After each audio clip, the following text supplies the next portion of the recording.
Hello dear friends, before going to the video, please subscribe our channel for more new videos and information.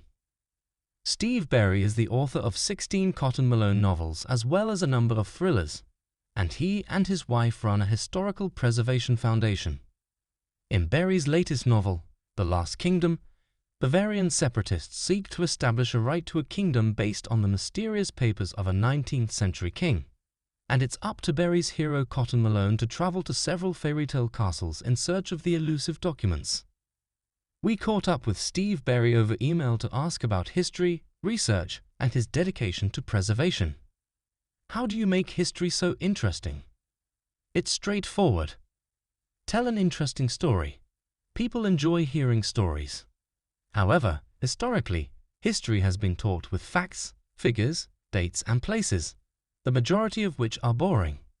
People will listen if you tell a good story in a fun and interesting way. The primary goal of one of my novels, or for that matter, any novel, is to entertain. The secondary goal is to educate and inform. So I'm fine as long as I remember to entertain first and foremost. What is your research methodology? For each novel, I use between 300 and 400 sources. I mostly buy physical books at the Chamblin Bookmine, a massive used bookstore in Jacksonville, Florida. That's what I've been doing for the past 33 years. I don't read all of those books, but I do read large portions of them and take meticulous notes, which usually stack about 4 inches high. I use those notes as I write the novel, but only about 20% of that information will make it into the manuscript. The research and writing process for a book takes about 18 months from start to finish.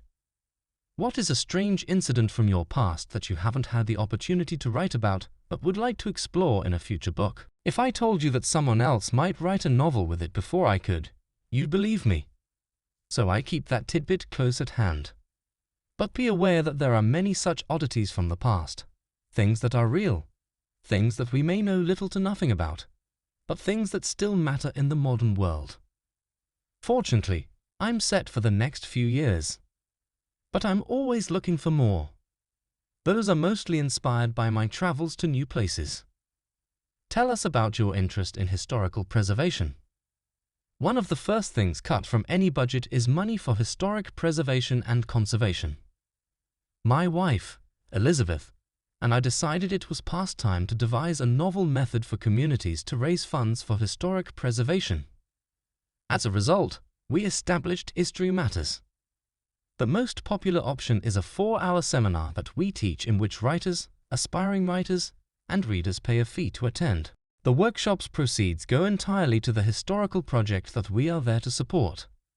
There are never any expenses or appearance fees. In fact, we pay them ourselves, so all of the funds go to the project. So far, we've taught over 3,000 students while raising funds from a group of people who might not normally contribute to historical preservation. Writers, with us acting as a conduit, providing education and expertise that might not otherwise be available in their area. Meet and greets, speaking engagements, galas, receptions, luncheons, dinners, club meetings, and cocktail parties are some of the other ways History Matters raises funds. We've hosted and participated in a number of them. Whatever works for you is the motto of History Matters.